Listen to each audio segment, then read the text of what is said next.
안녕하세요. 반갑습니다. 비트코인 뉴스 팡입니다. 떨어지면 더 산다. 비트코인 모으는 기업들 글로벌 비트코인 상장사 116개 5년 만에 10배 넘게 늘었다라는 기사 먼저 전해드리도록 하겠습니다. 도움이 되신다면 좋아요, 구독, 댓글, 알림 설정하셔서 최대한 빠르게 정보 받아보시길 바라겠습니다. 비트코인이라는 이 가상 자산의 대장주를 사모으는 글로벌 상장법인들이 빠르게 늘고 있다라는 소식이고요. 비트코인을 주요 재무 준비 자산으로 보유함으로써 수익성을 추구할 뿐만 아니라 장기적인 인플레이션 해지 수단으로 활용을 하고 있다라는 내용입니다. 비트코인 트레저리에 따르면 전날 기준 비트코인을 보유한 전 세계 상장법인은 총 116개로 집계가 됐고요. 이들이 보유한 총 비트코인 개수만 해도 80만 8,021개에 달합니다. 원화 기준으로 약 121조 2013억 원 규모입니다. 어마어마한 양이죠. 자, 이 규모가 원래부터 이러지 않았다는 거예요. 2020년만 해도 비트코인을 보유한 상장법인은 10곳 미만이었다는 거죠. 비트코인을 회사 자산으로 받아들인 곳이 5년 만에 10배가 넘게 늘어난 거예요. 지금 116개까지 늘어났으니까요. 이게 이제 상장사만 포함한 거예요. 비상장사는 아직 들어가지도 않은 수치이고요. 비상장사도 당연히 이제 들어가 있겠죠. 그래서 앞으로 상장사들이 이런 비트코인을 매수하는 추세는 계속 증가할 것으로 많이들 전망을 하고 있어요. 지금도 증가를 하고 있고요. 그래서 미국에서 이제 출시된 이 비트코인 현물 상장지수 펀드 ETF가 결국에는 좋은 기폭제가 됐다라고 이야기를 하고 있습니다. 기업들이 상당히 많이 이 비트코인 현물 ETF인 현물 상장지수 펀드인 ETF를 많이 매수했다라는 내용이고요. 보통은 이렇게 이제 들어간 기업들도 있고, 추가적으로 여기에서 이제 아마 포함이 정확하게 안 된 것도 있어요. 그게 이제 어디냐면, 간접 투자를 한 기업들이거든요. 간접 투자를 하고 있는 이제 펀드나 기업들도 분명히 있는데, 그게 이제 어디로 들어가냐면 마이크로 스트래티지를 산 기업들이요. 스트래티지를 산 기업은 이걸 비트코인을 매입했다고 안 해요. 이것은 비트코인을 매입했다고 하지 않고 명목상으로는 이제 그 스트래티지라는 주식을 샀다라고 이야기를 하죠. 근데 이걸 암암리에 지금 연금이나 기업들이 들어간 케이스들이 분명히 있고 우리나라 이제 국민연금도 들어가 있어요, 심지어. 자, 그렇기 때문에 그런 자금들이 이제 들어가 있는 건 여기 수치상 나오지 않죠. 그래서 우리가 이제 그 스트래티지를 매입한 그 기업들도 결국에는 비트코인에 투자한 거랑 똑같아요. 그러니까 지금 비트코인에 투자가 된 기업들이 아직 수치상 116개에 안 들어간 기업들도 분명히 있을 수 있다라는 거 또 우리가 알아둬야 되는 거군요. 결국에는 스트래티지는 어떻게 해서 이것들을 비트코인 투자 전략을 이제 성공으로 이끌 수 있었느냐. 결국엔 연평균 수익률이 비트코인에 투자해서 50%가 넘는다. 평균적으로. 비트코인으로 수익을 이렇게 받고요. 그걸 통해서 주가 부양까지 이제 하게 된 거죠. 심지어 엔비디아보다 높은 상승률을 보여준 거예요. 스트래티지가. 그렇기 때문에 주가 상승으로 얻는 이득이 분명히 있고요. 거기에서 다시 또 이 전환사채나 이런 것들을 통해서 주식을 매도하면서 거기서 현금 가져와서 다시 비트코인으로 또 사는 거예요. 이런 형태들을 지금 취하고 있거든요, 스트래티지가. 그래서 계속 살 수 있는 거예요. 지금 이제 주가가 계속 상승하는 그 기로에서는 그게 가능한 구조인 거죠. 자, 그렇기 때문에 이런 전략을 따라가고 싶은 기업들이 이제 당연히 나오는 거고, 그게 이제 미국의 의료기기 개발 기업인 샘너 사이언티픽이나 미국의 에너지 저장 솔루션 기업인 컬 테크놀로지, 그리고 일본의 호텔 관광 기업인 메타 플래닛 등이 나오고 있는 거죠. 이것들은 몇 번 제가 언급을 많이 해드렸어요. 이 분석만 따로 한 영상도 있으니까 찾아보세요. 자, 그래서 이런 기업들이 계속 늘어나고 있다. 심지어 이제 트럼프 가족도, 트럼프 미디어 그룹도 여기에 합류하는 지금 최신 기사가 나왔고요. 25억 달러 규모의 자금을 비트코인에 투자하겠다라고 공식적으로 이제 나왔고, 게임스타 같은 상장 기업도 똑같이 추진을 하고 있습니다. 그리고 추가적으로 이제 브라질에서도 이런 소식이 나오고 있어요. 브라질 폰테크 기업인 멜리우즈가 이제 7,860만 달러, 약 1,087억 원 규모의 주식 발행을 통해서 비트코인 매입을 확대하겠다라고 하고 있어요. 여기서 이제 상징성이 있는 게, 이게 전통적인 이제 핀테크 기업인데 브라질 최초로 이제 비트코인 트레저리 기업으로 올라가 있어요. 그러니까 브라질에서도 이제 비트코인을 트레저리 하는 기업이 하나씩 생기겠죠. 이제 선도 기업으로서 이게 멜리우즈라는 기업이 나온 거니까 추가적으로 계속 이런 부분들이 나올 것이다. 이제 각 나라별로 이런 기업들이 계속 나오고 있다라는 걸 우리가 알 수가 있는 거죠. 그리고 메가매트릭스라는 이 기업도 똑같이 지금 비트코인과 이더리움을 재무 준비 자산으로 편입을 한다라는 소식이에요. 자, 이제 비트코인뿐만 아니라 이더리움도 이제 재무 준비 자산으로 도입하고 있는 기업들이 늘어나고 있어요. 비트코인 비율이 높겠지만 이더리움도 이제 재무 준비 자산으로 들어가고 있다, 기업들의. 이런 것들, 이런 추세들이 앞으로 우리가 지켜봐야 될 겁니다. 비트코인이 1위이기 때문에 비트코인을 가장 많이 보유하게 될 거예요, 결국에는. 하지만 이제 알트코인인 이더리움들도 관심도가 이제 높아지고 있다라는 거, 이런 것들도 주요적인 암호화폐 시장의 긍정적인 요소라고 볼 수가 있겠고요. 자, 트럼프 외국인 투자세 월가 노심 조사라는 기사인데, 이게 이제 무슨 기사냐면 미국 주식과 채권을 매수하는 이 외국인 투자자에게 추가 세금을 물릴 수 있게 됐다라는 내용이에요. 이 조항을 담은 법안이 이번 주 미 하원을 통과하면서 월가의 근심이 커지고 있다는 내용인데, 결국에 월가는 이제 주식을 사고 팔고 할 수 있는 이런 기업들이 있는데, 이 기업들은 당연히 이렇게 세금을 물려버리게 되면 외국인 투자자들이 투자가 줄어들 가능성들이 열려져 있는 거잖아요. 그러니까 이런 부분들을 굉장히 조심하고 그 위협적으로 느껴지는 거죠. 일명 크고 아름다운 법안이래요. 빅 뷰티풀 빌. 정말 트럼프다운 이름이네요. 근데 이런 부분들이 이제 899 조항이라고 해서 이렇게 이제 나오고 있는데, 여기서 조항을 이제 조세 정책 불량 기업으로 국가로 지목된 나라의 투자자와 기업이 미국 자산에 투자해서 얻는 배당이나 이자 소득을 얻었을 때 추가 세금을 부과하겠다라는 거예요. 근데 이게 뭐 명확한 기준도 없어요. 판단 기준도 없어요. 그냥 트럼프 마음에 안 들면 그냥 매기겠다 이건 것 같아요. 결국에는 우리 협상을 했는데 너네 마음에 안 든다. 협상 카드로서 또 쓰일 수가 있겠죠, 이게.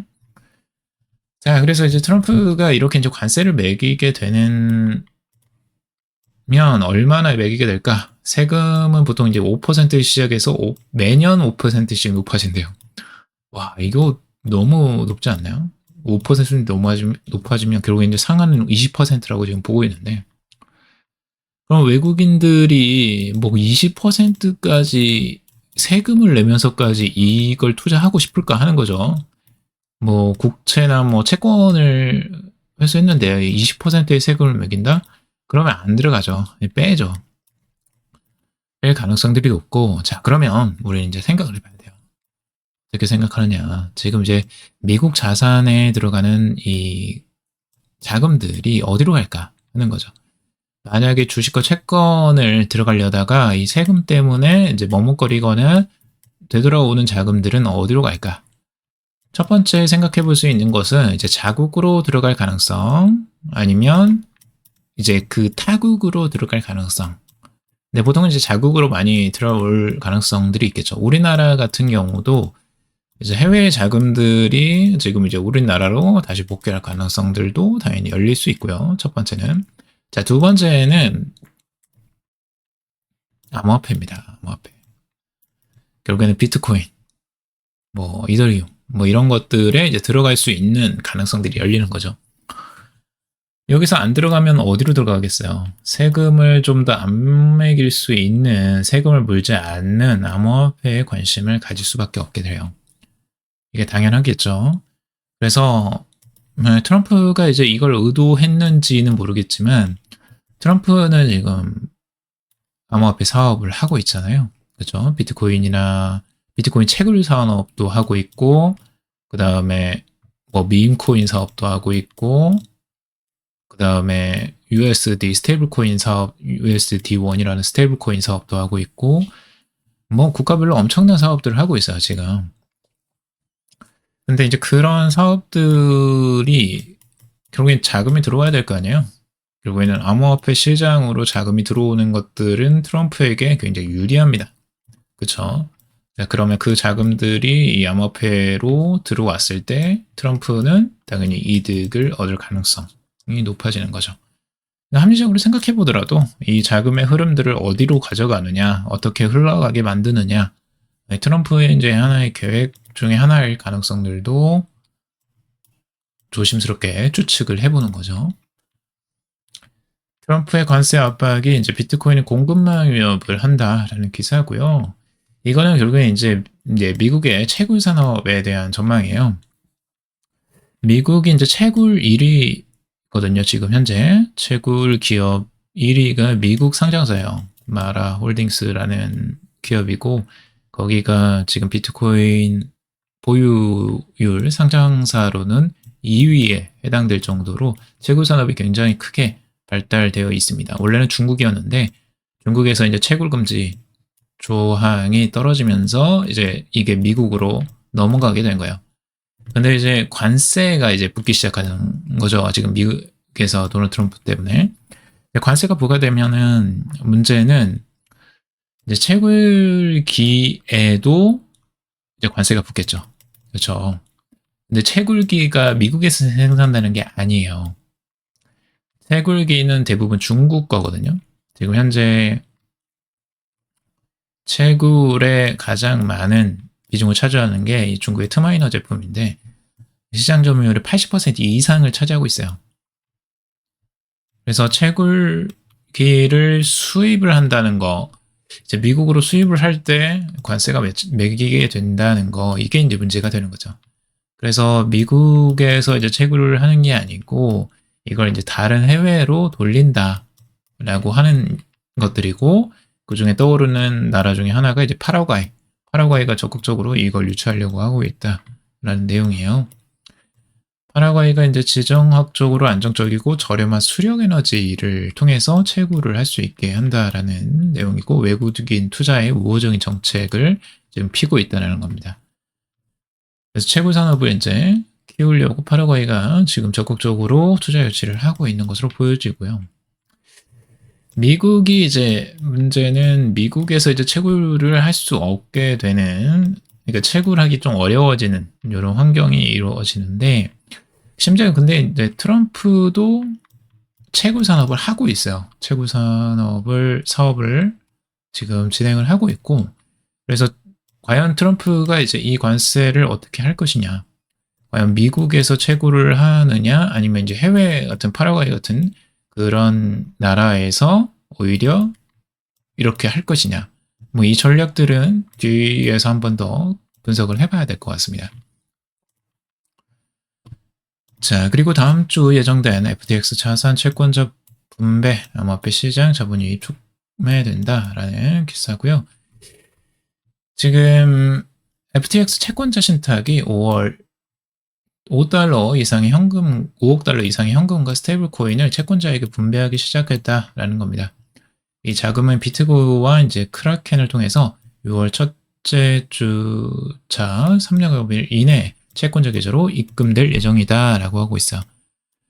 6월에 이제 6월 초에 이게 시행이 되는 거고 이렇게 되면 FTX가 예전에 이제 파산하면서 이 부분을 채권을 가지고 있는 채권자들에게 이제 이걸 돌려주는 것들인데 현금과 스테이블 코인을 이제 돌려주는 거예요.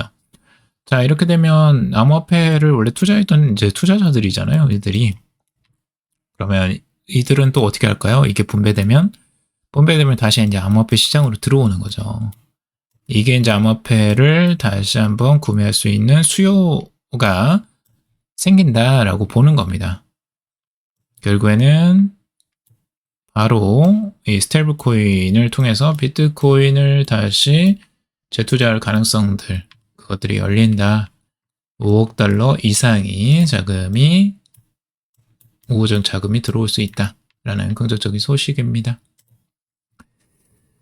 자, 비트코인은 자유라는 내용의 기사인데, 비트코인 2025 컨퍼런스에서 이제 주요적으로 뭐 연사들 여기서 뭐 JD 베스 대통령, 마이클 셀러, 뭐 잭 말러스, 트럼프 일가 모두들 다 나왔어요. 유명한 사람들. 거기서 이제 주요 화두가 이제 자유와 금융 혁신입니다. 결국에는 비트코인이 자유를 대표하는 암호화폐다. 암호화폐 시장 자체가 그렇고 탈중앙화잖아요. 탈중앙화. 그래서 이걸 명확하게 나타내는 자산이 이제 비트코인이다라고 이야기를 하는 거고, 실제 시장에 이런 이제 트럼프가나 이제 기업을 운영하는 사람들은 신자유주의를 되게 좋아합니다. 결국엔 시장의 자유에 맡겨야 한다라는 거고, 그 가치와 굉장히 잘 맞아떨어지죠. 탈중앙화 비트코인. 그래서 그런 가치 때문에 더 우호적이 될 수 있는 것 같기도 해요. 자, 아시아가 달러에서 벗어난다라는 소식이고, 비트코인 금 위안화를 주목한다라는 내용입니다. 미국의 달러 의존도를 계속 줄이고 있어요. 아시아 국가들이. 그래서 그 대안으로 지금 금과 위안화 그리고 비트코인에 이제 눈을 돌리고 있다라는 내용입니다. 지금 계속 이제 지정학적 긴장, 무역의 무기화, 이게 이제 트럼프가 계속 관세로 협박을 하고 있잖아요. 이렇게 되니까 대부분 이제 아시아 국가들이 탈달러로 넘어가고 있는 거죠. 요즘에 달러가 계속 약세로 전환되고 있는 거 아시죠?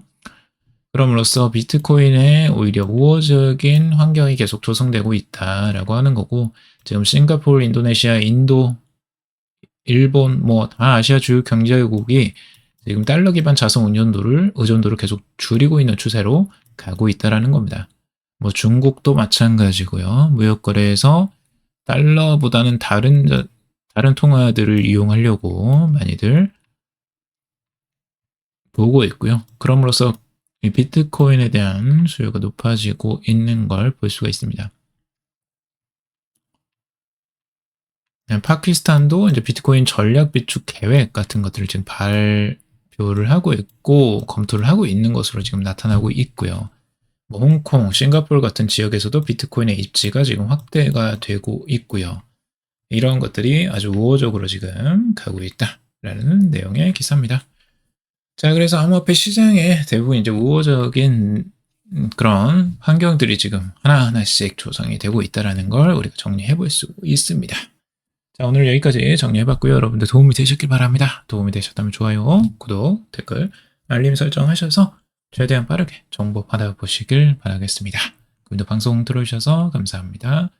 투자에 관련된 정보도 참고사항일 뿐이고 좋으니 아니니 투자하실 때 여러분들 스스로 꼭 판단하시고 결정하시기 바라겠습니다. 방송 들어주셔서 감사합니다.